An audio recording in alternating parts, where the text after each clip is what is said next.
Hi, I'm John Bommarito, another Acoustic Alternatives from Grove Studios in Ypsilanti, a place that if you're in the Metro Detroit, Ann Arbor area and you're looking for a place to get out of the garage and get into the studio, this is the place to go. They've got multiple rooms, including obviously a podcast room. They've got rooms you can practice your band in of various sizes, and even DJs can practice here. And today's show, I will say, is brought to you by them because they are kind enough to let me do my podcast here at the studio. And somebody I've been a longtime fan of who released her first album 31 years ago. Oh, no. Jonatha Brooke is here. Jonatha, 31 years? That's from, well, at least that's when it was released on Elektra, I think. I don't know about when it was released on Green Linen. You're right. I mean, you're right. It is 31 years. That's a long 91. time. That's a long time ago. Yeah. Doesn't feel like, I mean, wow. Yeah. Your music has been part of my musical landscape for so long. It just seems like you've always been there. Amazing. Hopefully I can stay here a little longer. I think this is your career. I think this is what you're doing. Yeah. Pretty sure. So far, so good.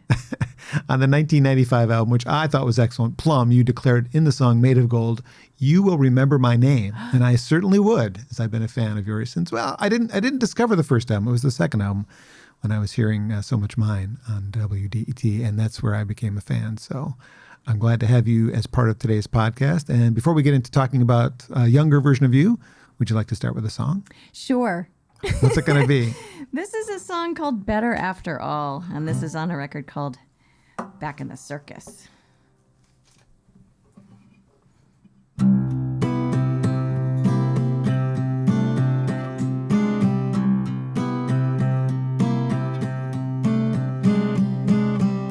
I am trying to read your mind.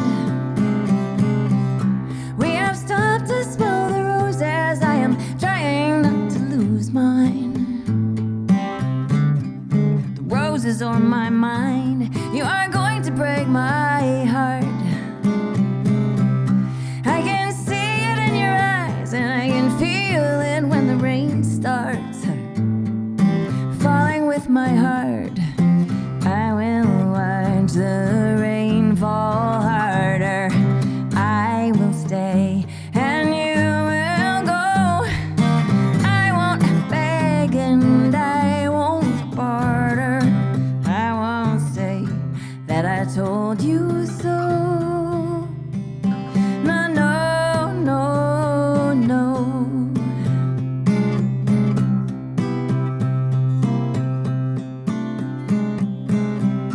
You are stringing me along. You'll pretend that you're not going. Try and comfort me, but you're gone. Yeah, and there's another song. This is better after all. I will keep the holy sweater, tend the roses when the leaves fall. It's better after all. I will watch the rain fall harder. I will stay and you will go. I won't beg and I won't barter. I won't say that I told you so.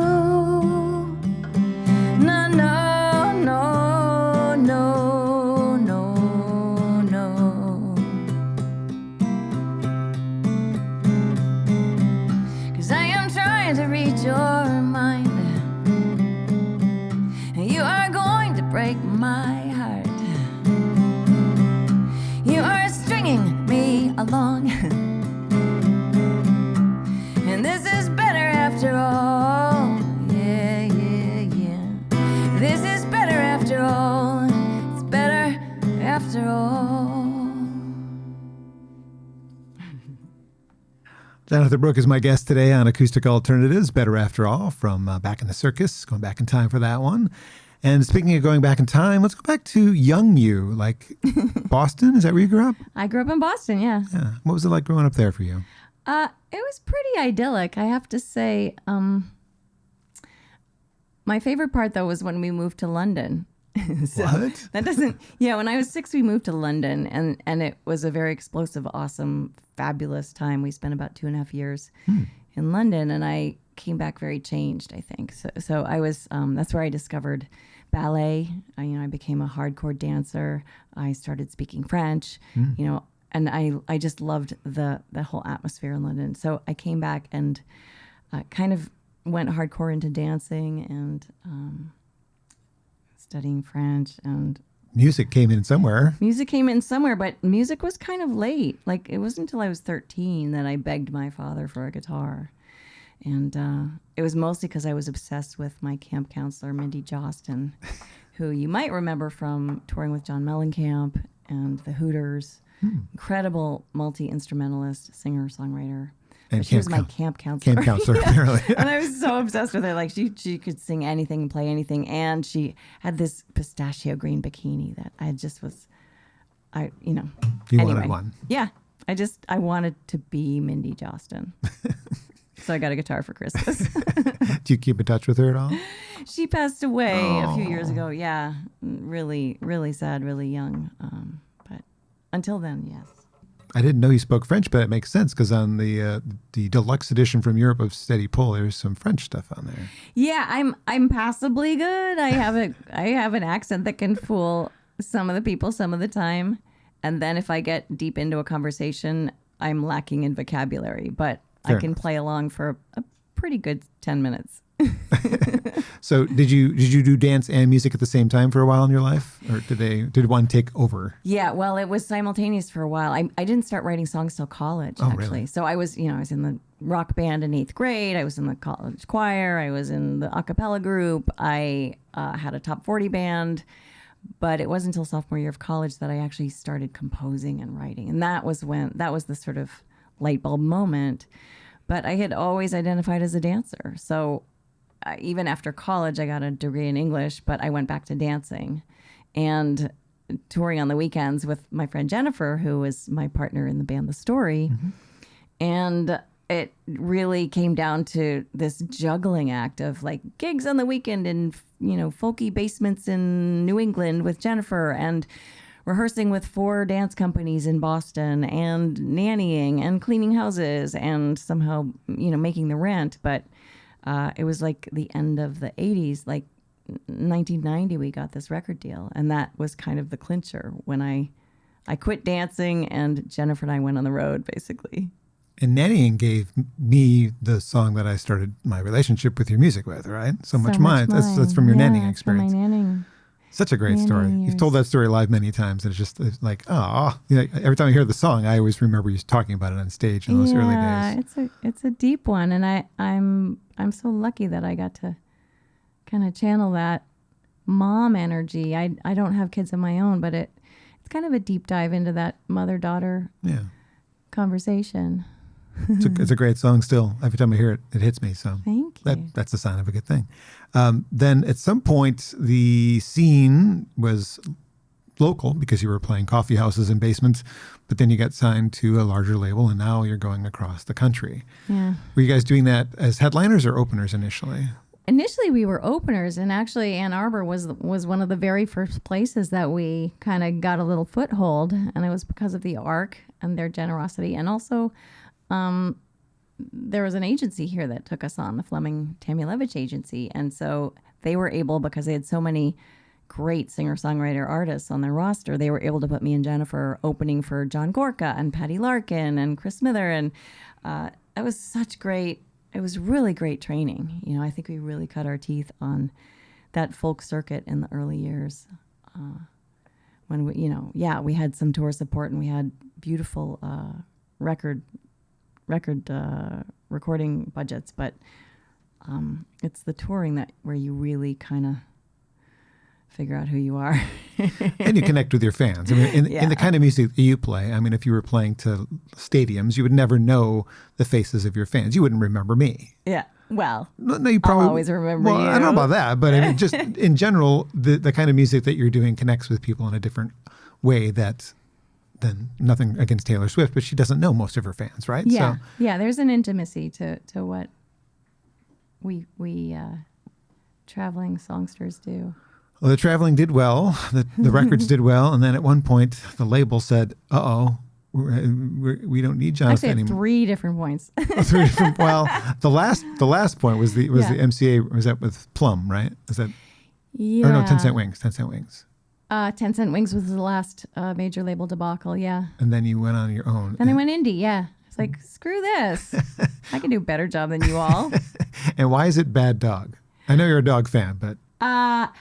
Yeah, I am a dog lover. I'm a dog freak. And my earliest publishing company was called Dog Dream Music Publishing, after a song that I wrote on the very first story record called Dog Dreams that people are still yelling for. And Fancy so I dogs. figured I would just sort of make my new thing, dog related. So now I have another publishing company called Naughty Puppy Music, and now I have Bad Dog Records, and the next one, I don't know, might be, well, I don't know if I could say it, but like, You can. It's not radio. Nasty Bitch, You can say that. something. Yeah. Just to keep it in the... It's allowable. Yeah. Is there a favorite dog breed for you? Oh, well, probably golden retrievers, because I feel like I might have been one in a past life, because I'm just a pleaser and I will always bring the ball back, and, I'll respond to, praise. That's my lot. Well, you've been around, your homes have been in several places other than Boston and London. You moved to Malibu at one point, to New York at another point when you were taking care of your mother, right? Oh, yeah. And then currently Minnesota. What brought you to Minnesota? Oh, yeah. Minnesota. I'm in Minnesota now. Yeah. I'm in the Minneapolis. My husband grew up there. Okay. And we were a little burned out on New York. This is 2016. And we were a little bit getting priced out of New York, candidly. And we were just kind of burnt and needed a new adventure. And we hated LA. No way were we going back there. We weren't that fond of Nashville as a sort of music town destination. And Minneapolis is a great music town. It's a great city, despite all of the racial Tension. awful stuff. It is a really great city, and I think there's hope for it. I hope there's hope for it. But we could afford to actually buy a house, and that was a big part of like, we need to get our ducks in a row, because life's short. Minneapolis gave us Prince and all the things that were related to that. Yeah. The Replacements. Yeah. Who are your contemporaries that you're hanging around with? In Minneapolis, well, there's this amazing rapper named Dessa. Okay. She's killer. There's another vocalist named Abby Wolf, who I just adore. And she has a really cool kind of hybrid thing she's experimenting with called Champagne Confetti. It's her and a guy named Eric Mason. So they're really doing cool things. Rebecca Ahrens, my cello player, lives in Minneapolis. So it's a John great Gorka's town. there too, isn't he? Or is he? Gorka's a little out in the burbs, but Okay. yeah, he's somewhere nearby. Do you know Carrie Noble at all? Yeah, yep. Carrie. Haven't seen her in a long time. Yeah, she was from Detroit originally before she moved out there. Oh, there's a connection. Used to not hang out, but she knows who I am. So. Yeah, I'll say hi. Please do. I was supposed to. I actually got to visit Minnesota last summer and tried to catch up with her while I was there, but too busy. So anyway, how about another song? Sure. What do you want? A song and a guitar. You had a story about the mandolin. Well, that mandolin's cool, but you had a story you were going to say, but you said, "I'll wait. I'll save it for the song." Was that about for Better After All. Yeah, we should tell the story then. I should tell the story. So that first song, apparently, so I was just teaching a songwriting workshop in Nashville last week, and it was this amazing range of people from all over the place. A girl from England, a 19-year-old from England, this guy named Sam from Boston, another UK person. Anyway, people from all over, all ages. Sam was like 20. The England girl is 19. There's a 60-year-old. There's a 40-year-old.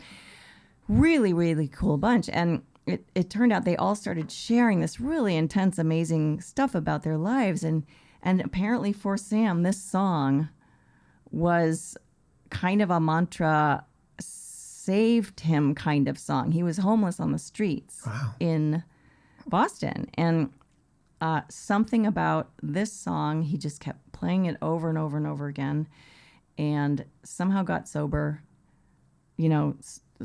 Kudos to this young dude. And his mom had known my music, had written about it in one of her. She was a writer. Had written me into one of her novels 20 years ago. So all of a sudden, there's this weird connection with Sam. getting back to his family, resurrecting his relationships, getting sober, here, playing this song over and over again. And then his mom saying, wait a minute, I know her. I wrote about her in this book. And Sam's like, I need to learn how to write songs. Wow. How do I do that? She's like, well, Google it. And then the first thing that came up was my workshop. So this kid ended up at my workshop, and That's crazy. It was pretty life-changing for both of us, I would say. Nice. Well, is the guitar tuned for So Much Mine, since we were talking about that? I could do that. All right, well, tune it. Well, we don't want you to have to do anything difficult. Acoustic Alternatives today from the Grove Studios in Ypsilanti. Yeah, So Much Mine. Do you want the story? Nah. Too boring. Well, yeah? The short version. Short version. So Much Mine. I was a nanny. I fell in love with these two little girls. I started to imagine what it might be like to be a mother and slowly lose them, whether it was just that they grew up and didn't need me anymore, or whether they ran away and were lost to, like Sam on the streets somewhere. So that's how this happened.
Jonatha Brooke is my guest today on Acoustic Alternatives, doing the song that turned me into a fan 30 years ago. It's a special moment when an artist that you admire so much does a song that you've loved for years and years and years, feet away from you in the midst of a pandemic still. That's the early in the day version of it. Yeah. What's different for you about that than the early in the day? Oh, I see. Like it's early. It's not 8 o'clock at night. I haven't sung yet Sorry. today, so I'm like, that's a really tough one to do out of the gate. But I love it so much that I wanted to do it. Thank you. And also, my voice is changing.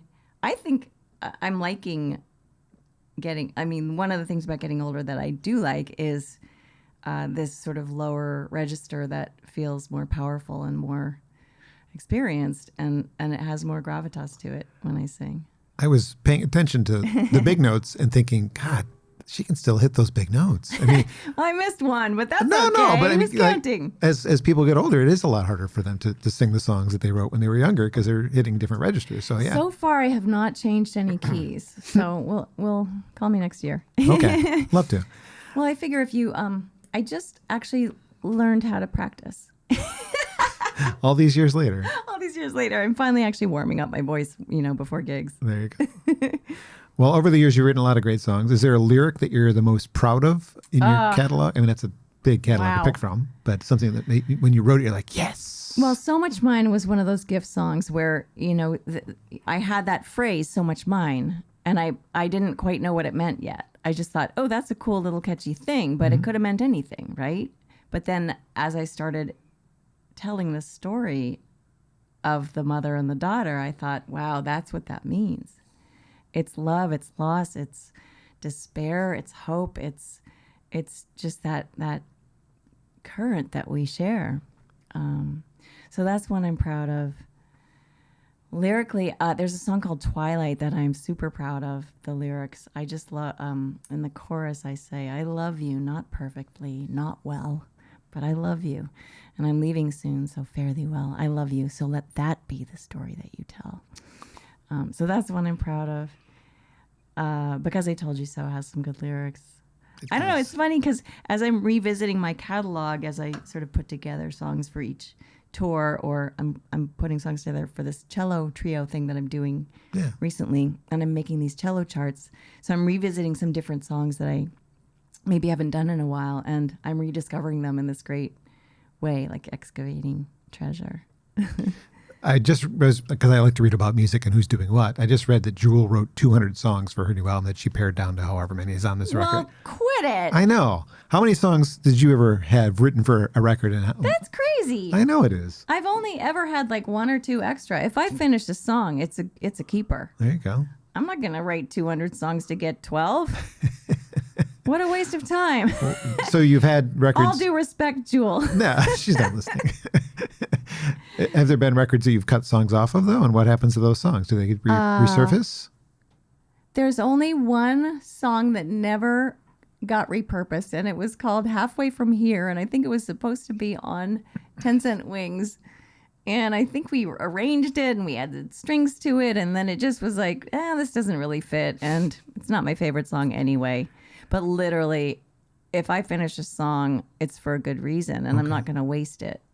There was one that didn't make it onto the Woody Guthrie lyric record that I made called No More Letters, but it became a bonus track that we put on the Barnes & Noble. Barnes & Noble It's in the car version, right now, actually. Which I love that song, and I wish it could have fit on the original, but at least it's there. It's there. It's out there. Yeah, I just don't have that kind of time to waste music. Right. Well, that means that there won't be like a 30th anniversary of any of your albums with bonus tracks because there aren't any. There are none bonus tracks. There's one bonus track on 10 Cent Wings. Okay. There are, I've written 5 musicals now. So there are a ton of songs that I've written for musicals that, you kill your darlings when you're in that world. You have to we cut this scene. So there goes that amazing song you wrote for the third song in the I Want slot. And then all of a sudden, we killed that character. So this one has to come in. So now we need a new thing. And you're like, what? You're cutting my Firefly song? No, you can't. So yeah, there's a lot of those that who knows if they'll turn up anytime. when you're writing, do you write on piano and guitar, or do you prefer one or the other? That's a good question, too. I love writing on guitar. My problem is that I write in all these weird tunings. It's not a problem. It's a signature. But when I'm writing in a world where other people will eventually have to play them. Like a cello player. Like a cello player, or like in musical theater. Because I'm working on a new musical now that was a commission. And the last one that I did, I had all these weird tunings. I had it mandolin. And then when it came time to do a reading, no one else could play my parts because they're bizarre and they're just signature to me. So I had to train my guitar player, Ben Butler, how to play my songs in my weird tunings, and it almost killed him. And he's a genius. So after that experience, my new musical I'm writing mostly on piano, so that at least someone can actually play, someone who can read music can actually read the charts. Transpose it to whatever they need. Yeah. Do you take arrangements of songs into the studios with you in your head? Like, I've written it on guitar, but I want this bass part. Are you the arranger, or is it your producer that handles that? I'm an arranger. Yeah, I love producing.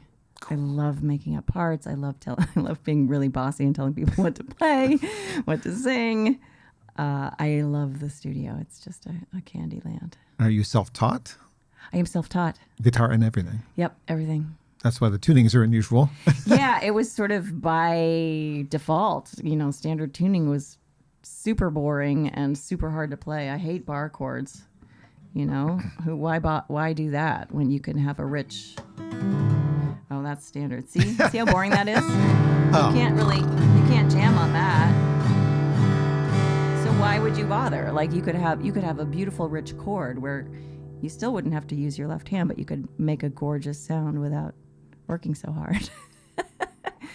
Well, in this studio over the years, you've worked with a lot of cool people. Bruce Coburn's been in there, Neil Finn, Michael Franti, Keb Mo, Glenn Phillips, and we briefly mentioned, Joe Sample's in there too. So this wide variety of people you've worked with, but Woody Guthrie. I mean, he didn't really work with Woody in the studio, but he was there in spirit, I'm sure. We could go into hours about that project, I'm sure, but... So good. So with all the people you've already worked with, is there a wish list of, gosh, I wish I could work with X, Y, and Z before? Well, this Belgian guy that I'm obsessed with. You told me about before we got into this. He calls himself Stromae, which is maestro reversed. But I'm absolutely obsessed with him. He had a record maybe 10 years ago called Racine Carrée, which means crossed roots, I believe. And I just think it was genius. I think that his storytelling is wicked deep and wicked poetic. It's in French. He sings in French. But his arranging and his combining of grooves from all over the world, African and Chinese and South American, these different song forms, and the instruments that he taps for all of these records, it is this really amazing meshing of all sorts of roots, and he's a compelling performer, and he's visually super adventurous. He makes incredible videos of his work, and does he know you exist, and does he want to collaborate with you? I doubt it, but that would be like to write a song with him and sort of to merge our particular roots, like this weird folky thing that I do with sort of the beats that he might be drawn to. That would be super cool. Would you change your name to J-Bro, like you were calling yourself for a little while? Totally. Are you kidding? I would change my name to anything. Well, he's on your list. Okay. That's cool. One of my favorite ones that you collaborated with was the Bruce Coburn one, War. And as I was thinking about that, it's like, well, your career has spanned 2 wars now at this point. Are you, not that you want to be inspired by what's happening currently, but are you being inspired to put this one down in some way, shape, or form? It's so overwhelming. It's so much, and it's, collectively, globally, what we've all sort of experienced over the last 2 years with COVID, and then now Ukraine. It feels like I wouldn't even know where to begin. Not yet. I guess it would be as I usually try to do, is I tell a way smaller story inside the bigger one, because I'm not a soapboxy kind of person. So I would have to find a tiny story. Maybe it would be one of the journalists that I follow on Twitter, who's a Ukrainian writer, rescued a dog from the middle of Mariupol. And there's a photo of this forlorn little, it must be sort of a small golden, Labra something. And he's in the middle of this completely devastated scene. It's just been shelled into it's just a wasteland. And there's this little dog looking out. And so this journalist rescued him, and he called him Tank. Nice. And so, maybe I would just sort of focus on that. I don't know, just focus on Tank. There'd be a story there. Yeah. Because otherwise I just would cry. Yeah. All right, song time. Would you another guitar, or you brought the mandolin? I have no idea. Bring the mandolin. What do you think? You could. Why not? All right, hold on.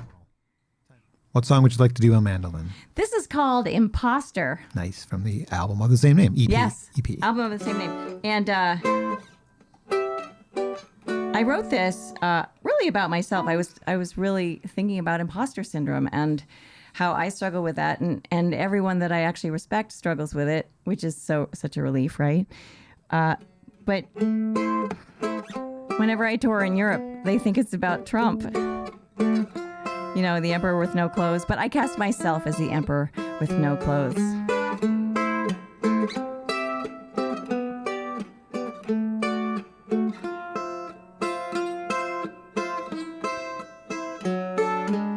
I'm the imposter, the emperor parading through the town square, naked as a jaybird, vying for the spotlight, even as I feel the rush of cold air. But no one says a word. I'm the one night stand up against the wall. Promise you I love you, but I'll never ever call. Liar, loser, phony. No one ever says so, but I know it's true. Poser, lightweight, cheapskate. The woe is me, the wannabe. Go ahead and drop the other shoe.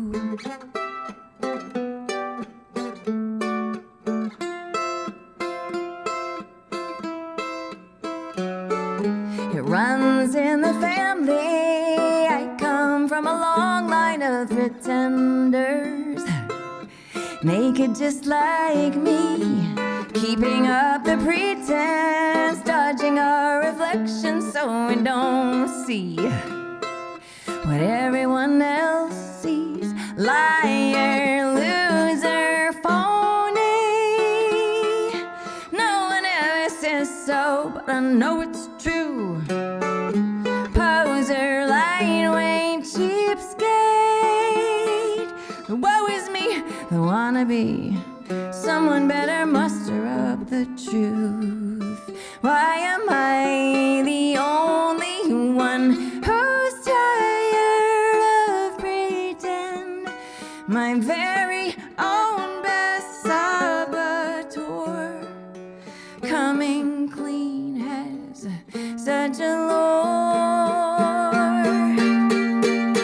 Liar, loser, phony. No one ever says so, but I know it's true. Poser, lightweight, cheapskate. The woe is me, the wannabe. I don't wanna wait and see. Liar, loser, phony. No one ever says so, but I know it's true. I know it's true. Poser, lightweight, it's late. So I'm putting on my old cheap suit. I abdicate. My reign here is through. So drop the other shoe. 'Cause I'm the imposter, the emperor parading through the town square, naked as a jaybird. And she's naked as a jaybird on the cover of that EP, actually. Imposter is the name of the song and the EP. That's from Jonatha Brooke. I was naked. Oh, in the middle of the street with those people staring? In the middle of the street with those people staring at me. And then as I, as when it was too late, when the record was already out, and I was like signing autographs in in the line after shows, I thought, well, this is awkward. I'm naked on this thing. Like, wow. Oh, well. Dumb. Didn't think that through, did we? So some of your peers have done a project that made me wonder if you'd ever want to do a project like Cry, Cry, Cry, Dar Williams, Richard Shindell, Lucy Kaplansky. Is there two artists that you would think of working with like on a trio project like that where you did an album and a tour together? Well, Phoebe Bridgers, Ooh. I would dig that. But she's already got so many side projects. But I do love her and Lucy Dacus. Yeah. I think they're just killer writers. I just really dig their stuff. I think Taylor Swift should do a little small thing like that.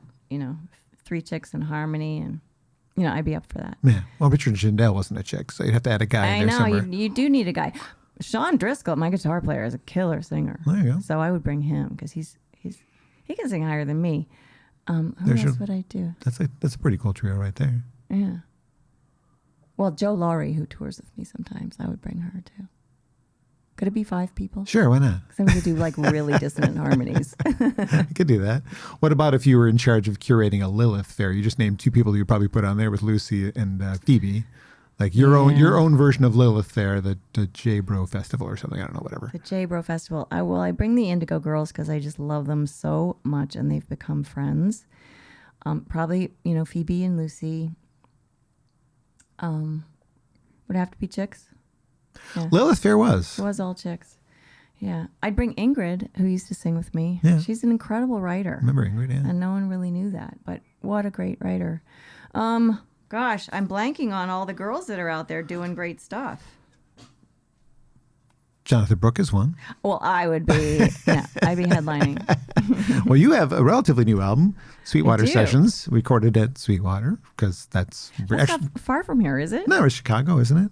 It's actually Fort Wayne. Fort Wayne, Indiana. You also Indiana. Midnight Hallelujah. Yep. Also Midnight Indiana. I just made a new city. Midnight, Indiana. Also recorded there. It looks like I just noticed that now because it says in the back. Yeah, we did both records there. Yep. So, how did you choose which songs to re-record for this? Because you do have a lot of songs to pick from, and I guess I kind of would have expected them to be stripped down acoustic, but you've already done live acoustic albums, so.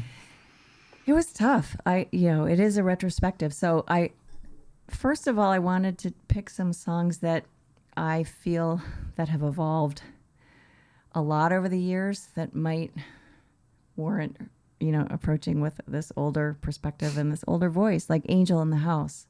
I put on this record. I was like, I really want to do that one because I think I sing it so differently now. I have this wisdom that I didn't have then. I didn't even quite even understand what I was writing about.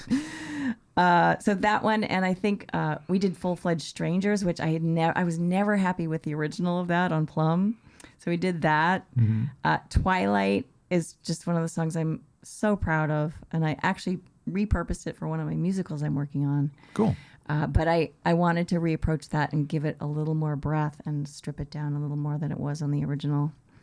And what else? And then, you got to have a cover song. So I had to do Hide Your Love Away by the Beatles. Nicely done. Yeah. It's a nice collection of songs. I was just curious how do you narrow it down? Songs that need new arrangements. Yeah, and my Peter Pan song, I definitely wanted to have a recording that I owned because Disney owns everything that I did about that song, which was on a huge movie for them. And it's been, sung in 15 languages by 15 other women. Nice. And it's all over the world. And that's really one of my biggest songs. So I wanted to make a version that I owned. Right. So it's not one of your records, finally. Yeah, exactly. Can you license it for some sort of a retrospective? Well, that'd be good. You should. Hey, Disney. Hey, can I borrow my song back? Thank you, Mouse.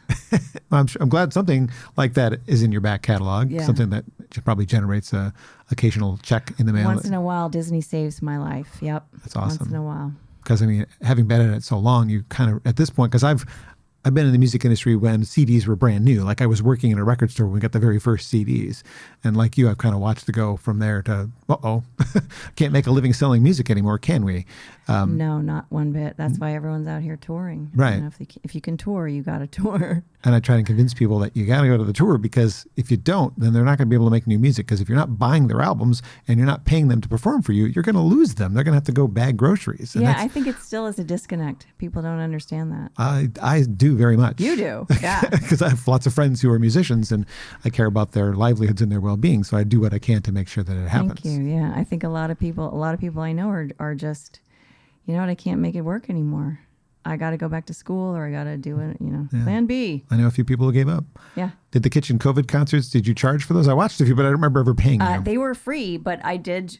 Tip jar. And this was it was such a weird feeling to be like, you don't feel great about like shoving your Venmo information in front of people, in the little chat room of the live stream, but it saved me. Good. I couldn't have survived that first year without the live stream tips.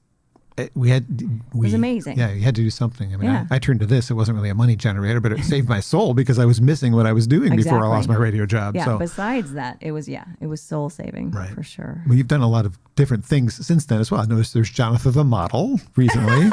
Like, what the heck's going on with that? Since when? I mean, not that you're not beautiful enough to be a model, but dancer and singer was enough, I thought. Well, I was kind of joking about it, but like early in the pandemic, I got this message from this woman named Annie Turbin, and she's a clothing designer she was in LA, now she's in Chicago. But she said, I think you would look great in my stuff. Can I send you a few things? So I'm like, okay, like what girl didn't want new clothes? So she sent me a bunch of stuff. This is hers and that's hers. And I just started wearing it all the time. I started wearing it on my live streams, and she started getting calls from Where do I buy people that? were like, where'd she get that sweatshirt? Because I would always mention her name because she'd been so generous with me. So anyway, for 2 years, we've been like joking about, well, you should come model for me. So I actually did. I went to her photographer's in Nashville. So I went to Nashville and I modeled for a day. I must have changed out of like 50 or 60 different outfits. I think there were like 2,600 photographs that were taken, and I was a model. New headshots, new album covers, done. It's wicked hard. It's wicked hard. I was so tired. Yeah. And then at one point she has me like jumping and like kicking and whew. Still agile though. Yeah. So singer, model, also teacher now, teaching master classes. A lot. Another way to make a little bit of money when you're not on tour. It really helps. Yeah, I have 3 sessions usually that I do in Nashville, these intensive 3-day workshops where 15 people gather, and it's more than songwriting. It's just really community building, and it's bonding, and a lot of lives change, and including mine. Every time I get sort of cracked wide open and we try all sorts of stuff, and I'm, yes, of course, teaching what I've learned over the years and sort of deconstructing my songs, but people just really go deep, and it's so impressive. They're so brave. Like I'm terrified every time I sing a new song, but they are there. They've come from all over the world, and they're trying new stuff in front of total strangers. It's awesome. It's amazing. See how you inspire. Well, they inspire me. Yeah. We briefly talked about you're working on some off-Broadway again, like My Mother Has Four Noses was an off-Broadway thing. Is this the other things you're working on similar to those? And Yeah. I'm working on one musical called Switched, which is about 2 women who were switched at birth, and they find out when they're 40. Wow. And it's really, really cool. And then I was commissioned. I'm actually getting paid to write this second musical called Tempest. Not Tempest, it's Tempest. And it's a really exciting journey. I was paired up with this playwright named Jacqueline Backus, who's genius. And so we basically wrote a whole musical over the pandemic because we were on Zoom the whole time. We weren't ever in person. But our first table reading is going to be in a couple weeks in New York in May. So we can expect something to be emerging publicly soon. Well, I think these producers want it to go to Broadway. So Nice. We keep saying, like, how are we going to make this affordable? Because that's our, we're in poverty theater world, Jacqueline and I. And they're like, no, we could have 6 dancing people, and there can be, no, don't worry about it. There can be a huge ship on the set if you want. And we're like, okay. Maybe if you can afford it, I can. Yep. Also, your current tour project is a cello thing. Is there plans to record any of those cello Yeah, things? we are hoping in the fall to record some of our cello songs project. It grew out of, again, the pandemic. My cello player, Rebecca, who lives 2 blocks from me in Minneapolis, and I made a recording of one song with our arranger friend, Audie Yeshaya, and we it saved us, to actually just be making music, as hard as it was being masked in the studio. And then we've expanded that to, he's written a new string quartet, and he's arranging string quartet, bass, vocals, and percussion for 10 of my songs for a performance in Minneapolis in June. And then we're going to see where that goes. You should record it. Yeah, I think we should record it. And then meanwhile, I've written all these cello charts for my songs, and Rebecca is on the road with me and Sean now. Nice. Perfect. Yeah. I appreciate all kinds of music, but my appreciation for the cello came from my dentist, who said, hey, you got to check out Apocalyptica doing Metallica. I'm like, what? No, write it down. Check it out when you get home. It's really cool. Like, okay. And then kind of opened the door to, wow, what else is out there? 2 cellos, those handsome gentlemen from Europe who do all these interesting cello interpretations, and they're pretty popular. Oh, so, cool. Yeah. So my appreciation of the cello grew out of somebody suggesting, check out cello Metallica. I'm like, well, I'm never a huge Metallica fan, but that's cool. interesting way to approach it. Well, I love the challenge of arranging. I have to learn a new thing. I have to learn how to actually write music, because I'm unschooled. So I've had to learn that. And then I've had to learn how to write, what the range of the cello is and how to write parts for it. And the beauty of the cello is it can be the other chick singer. It can be that other vocal part, but it can also be your bass, and it could be a percussive sort of rhythmic thing too. So it's just this beautiful landscape. I've noticed the tour schedules short little bursts. Is that how you have to do it? I mean, no, that's just how where everyone is desperate to tour. That's what I figured it might be. And they're just, there aren't enough days in the week for all of us to, be out there and make the rounds. It might have been 15 years ago. I asked you about how much it would cost to do a house concert. Has that price gone down in light of the situation? No, it's absolutely still $1 million. It was like $10,000 when I asked you, I think. I don't know. Yeah. Yeah. Okay. Well, some people charge less. Not that you're not worth that, well, but for the band. Yeah. For the band. If you want a whole band and you want to rock the house, it'll be $10,000. Well, got to make a living. You got to make a living. Because we're not buying your records. Yes, we are. Because I have them. Yeah. Well, just maybe for your listeners, in case, because there really is a disconnect. They don't understand. I wrote a song with Katy Perry that I thought, oh, finally I'm gonna make some bank. Ka-ching. And it's gobsmacking that for like 750,000 streams of that Katy Perry song, I netted like $4.87. Now, where in the olden days I would have made, because it was a 3-way co-write, I would have made 3 cents per album sold, per song. Right. So there you do. There's some math. There's some math for you.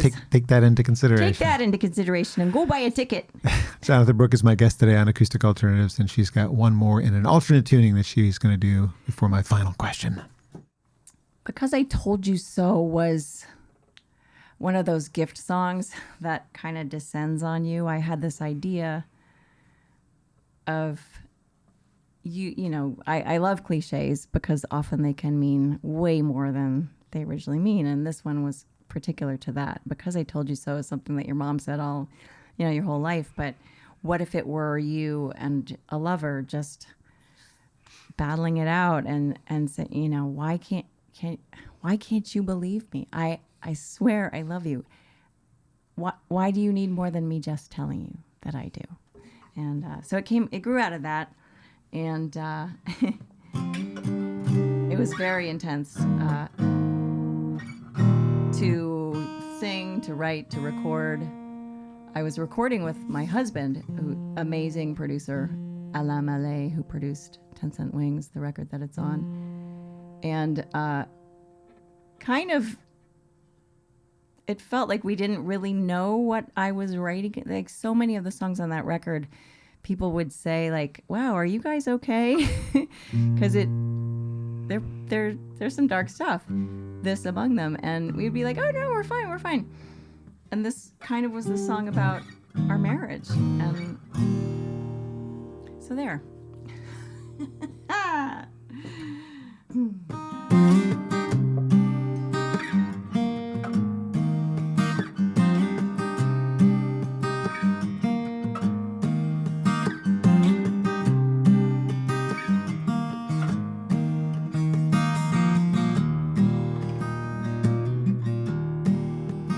If I gave you the sky.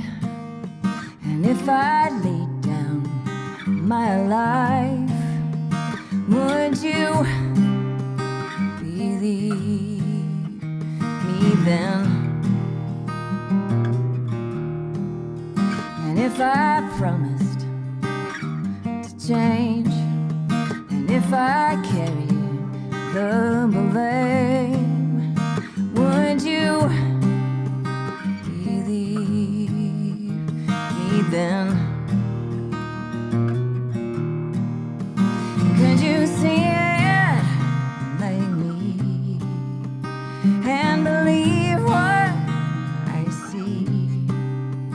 Could you listen and remember that I love you, you only? 'Cause I told you, 'cause I told you so. And if you told me you lied, but I stayed true and tried, would you believe me then? And if your beauty was gone, but my love lingered on, would you believe me then? Could you see it like me and believe what I see? Could you listen and remember that I love you only? Because I told you, 'cause I told you so.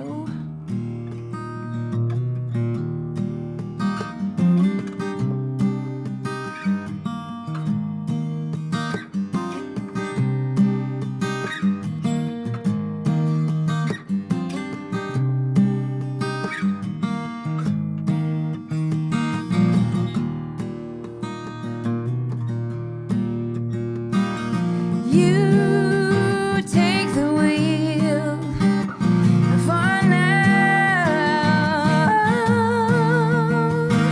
'cause I'm too tired to drive this one home anyhow. For now. And when you mention my name, let this one thing remain.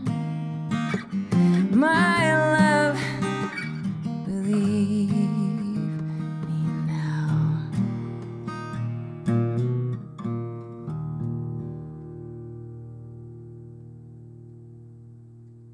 Because you kind of told the pre-story, I'd never made a connection with another favorite song of mine that's not yours, but a favorite song that has kind of a similar theme. It just hadn't connected. I don't know if you would know the song from Kenny Loggins called "Swear Your Love." Oh, I don't. From the album High Adventures. The chorus I is love him, though. the chorus is "Swear your love, say you don't need no diamond.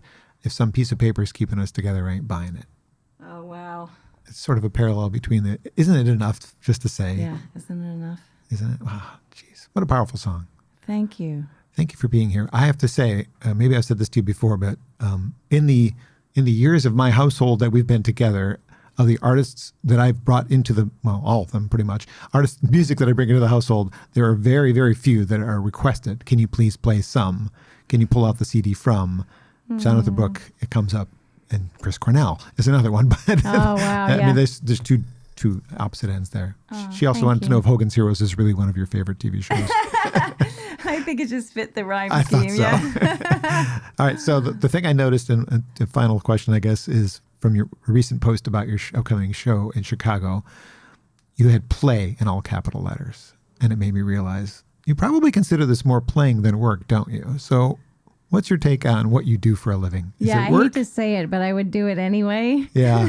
You shouldn't have to not get Yeah. paid for it, but I love what I do. I love my job so much, and that's why it's so hard not to have been able to do it for so long. At least the touring part of it, and to feel so kind of unsettled and uncertain about the future of touring. Just because. Will there be another wave? Will the next round of gigs get canceled? I have friends who've had 3 different tours canceled and then rescheduled. And then by the 3rd time, they're like, screw it. I just can't. Yeah. Start over. Yeah, start over. So I just hope that we can continue doing what we do and that people understand how essential it is to those of us who do this, that they show up and, support us. Well, thank you for 31 years of enjoying your music, and I wish for 30 some more to come. Yeah, we'll do it. Let's do it. Let's do it when I'm in the walker. I hope your fingers and your voice hold out. Your voice sounds great still. Thank you. Thank you so much for your time, Jonatha. Thank you, John. My pleasure.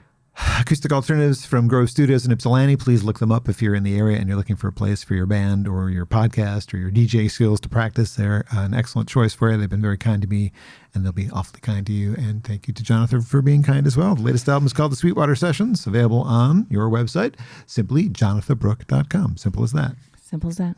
There we go. Thanks a lot.